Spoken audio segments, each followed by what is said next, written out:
Saipan was more, much more, than just another island in the march toward Japan in World War II.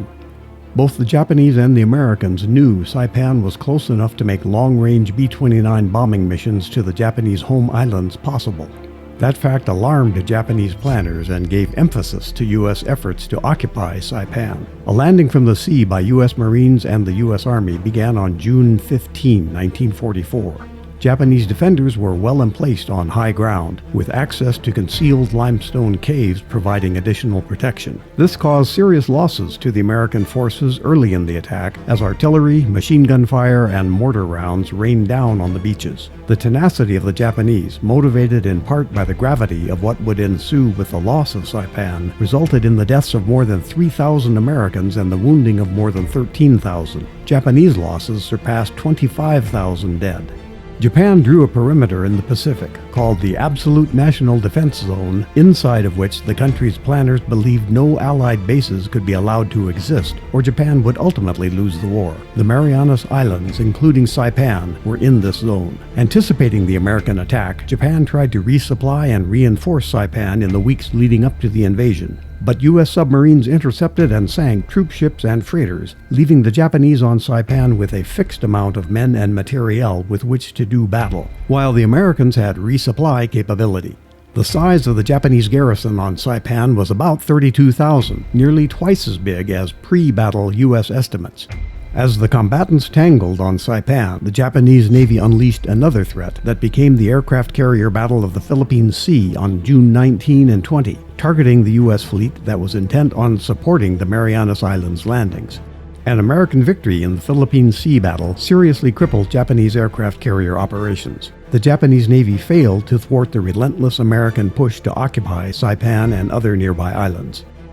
On June 21, 1944, Army Air Force's P-47 Thunderbolts from the 318th Fighter Group launched from the escort carrier USS Natoma Bay, landing on Saipan while the fighting still raged. On June 23 and 24, P-47s brought to the battle aboard USS Manila Bay launched for Saipan. Watch at the end of our film for a series of photographs of that remarkable Thunderbolt effort that saw the Army P-47s loaded aboard Navy carriers in Hawaii for the trip to the waters off Saipan. The P-47s landed on the damaged former Japanese airfield called Aslito Field until the Americans renamed it Isely Field in honor of TBM Avenger pilot U.S. Navy Commander Robert H. Isely, whose aircraft was downed while strafing the airfield in preparation for the coming landings. The sense of danger is evident in footage taken at the airfield, with steel helmets in use.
The Thunderbolts quickly undertook ground attack missions, using improvised napalm tanks and triple-tube rocket launchers. The M10 rocket launcher cluster for M8 rockets is seen in the film as it is loaded from the rear. Each M8 rocket was 33 inches long and weighed about 40 pounds. Velocity was measured as 850 feet per second. Range was considered to be 800 yards, after which accuracy diverged from aim point.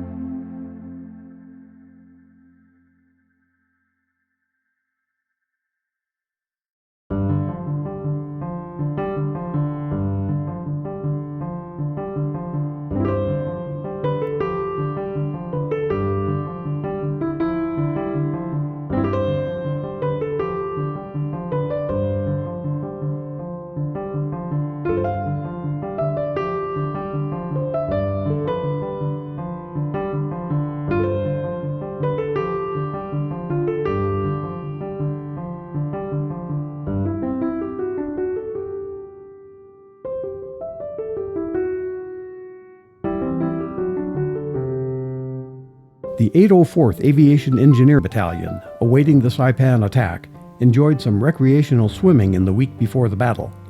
Anti-aircraft gunners practiced as the men prepared for battle.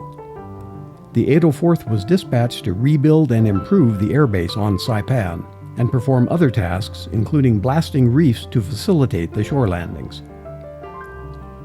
Scenes of troops going ashore represent the 804th.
The battle for Saipan, launched shortly after the headline-generating Normandy landings, has been in the shadow of public recognition ever since. But as military planners and historians have long understood, Saipan's critical importance to the prosecution of the war in the Pacific should not be underestimated.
I'm Fred Johnson for the Airailimages channel.